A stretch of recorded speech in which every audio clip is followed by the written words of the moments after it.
The Hammersmith Ghost, Murder of 1804.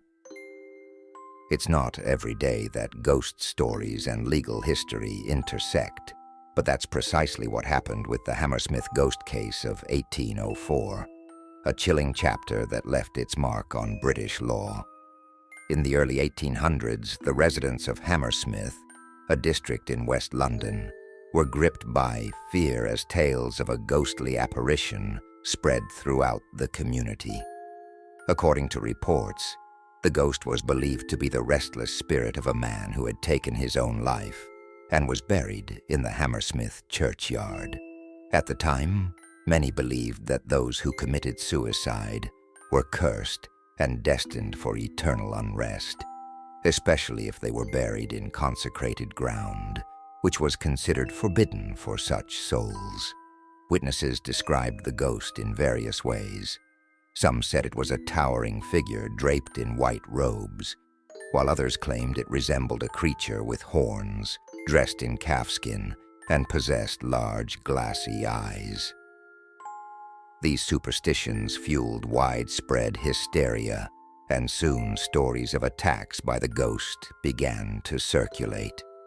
Among the most disturbing were the accounts of two women, one elderly and one pregnant, who were said to have been attacked near the church, allegedly leading to their deaths from shock. Another encounter involved Thomas Groom, a brewer's servant, who claimed that a ghostly figure had leapt from behind a tombstone and seized him by the throat while he was walking through the churchyard.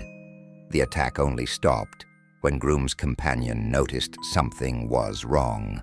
The tension in Hammersmith escalated when, on December 29, 1803, a night watchman named William Girdler spotted the ghost along Beaver Lane. He chased the figure, but it managed to escape by shedding its white shroud and vanishing into the night. Following this, armed patrols were set up by locals who were determined to capture the ghost. The growing paranoia and armed patrols set the stage for tragedy. On the night of January 3rd, 1804, Girdler crossed paths with Francis Smith, a 29-year-old excise officer who was also hunting for the ghost, armed with a shotgun. They agreed to mate later that evening to continue their ghost hunt. At around 11 p.m., Smith encountered Thomas Millwood, a bricklayer who was returning home from visiting his family. Millwood, dressed in his typical work clothes, entirely white, was easily mistaken for the ghost. Smith, believing he had found the apparition, called out, "Damn you! Who are you and what are you? Damn you, I'll shoot you!" Before firing his shotgun and killing Millwood instantly. Upon hearing the gunshot, neighbors rushed out to find Smith, standing over Millwood's body. They instructed Smith to go home, but before he could leave, a constable arrived and arrested him. Millwood's body was taken to a nearby inn, where a surgeon later confirmed that he had died from a gunshot wound to the neck. Smith was charged with willful murder, and the trial that followed was intense.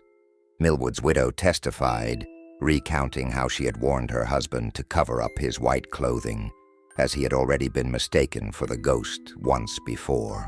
Millwood's sister also testified, stating that although Smith had given a warning, he fired almost immediately. The presiding judge, Lord Baron Sir Archibald MacDonald, reminded the jury that a guilty verdict for murder required only the intent to kill, not premeditation. He emphasized that Millwood had not provoked Smith, and Smith had made no attempt to capture the ghost. He had simply shot on sight. Consequently, the judge argued that the shooting could not be considered self-defense or an accident. Despite Smith's defense highlighting his good character, the judge dismissed this as irrelevant to the case. After deliberation, the jury initially returned a verdict of manslaughter, but the judge insisted that their options were only murder or acquittal. They then returned a verdict of guilty, and Smith was sentenced to hanging and dissection. However, after an appeal to the king, his sentence was commuted to a year of hard labor. The crux of the case was whether Smith could be held accountable for killing someone he mistakenly believed to be a ghost. The judge ruled that Smith could not plead self-defense, as he was never in real danger. He had made a fatal error in judgment and thus should be penalized. However, this ruling did not sit well with everyone, including the king. It took nearly 180 years for English law to evolve on this matter. In 1984, the Court of Appeals decided that even if a person was mistaken in their belief, like thinking they were confronting a ghost, that belief should be considered during a trial. This precedent was later upheld in the Privy Council's decision in Beckford v. the Queen, 1988, and codified in the Criminal Justice and Immigration Act, 2008, Section 76. Had Smith been tried under modern laws, it's possible that the outcome could have been different.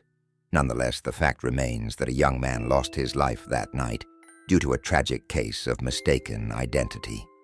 Today, the UK's strict rules on self-defense make it unlikely that any jury would find shooting a ghost with a shotgun to be reasonable force. As for the Hammersmith ghost, the real culprit turned out to be an elderly shoemaker named John Graham, who later confessed that he had dressed as a ghost to scare his apprentice, who had been frightening Graham's grandchildren with ghost stories. Graham's prank inadvertently set off a chain of events that would echo through legal history.